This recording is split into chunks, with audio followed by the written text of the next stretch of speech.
Remember when new tech felt exciting? Now it feels like a countdown to your skill set getting repoed. Every Monday, another AI tool drops.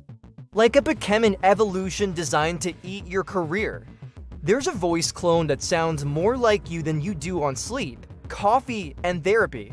There's a video generator that makes content without cameras, scripts, or shame, and now there's an AI that writes resumes that hire themselves. Congrats, you've been replaced by a Word doc with ambition. One freelance copywriter watched his client list vanish overnight. Turns out, the AI doesn't charge extra to pretend it read your brief. A therapist lost half their practice to a chat bot named Clio that says that must be hard with 11 different fonts of empathy. An AI passed the bar exam, another aced medical school. A third wrote 500 college essays. Before lunch, the AI didn't sleep, didn't cry, didn't need a snack break.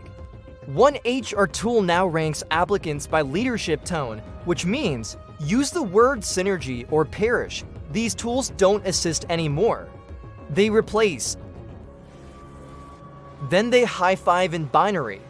And yeah, maybe your job is safe if it's boring, soul-crushing, and impossible to automate because no one wants it.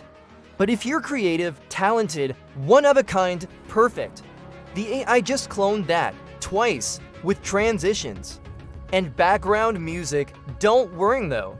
You can always freelance for your own replacement at half your old rate, and it'll send you a thank you email that you proofread 3 years ago. Subscribe to Outsmart AI, and thanks for watching.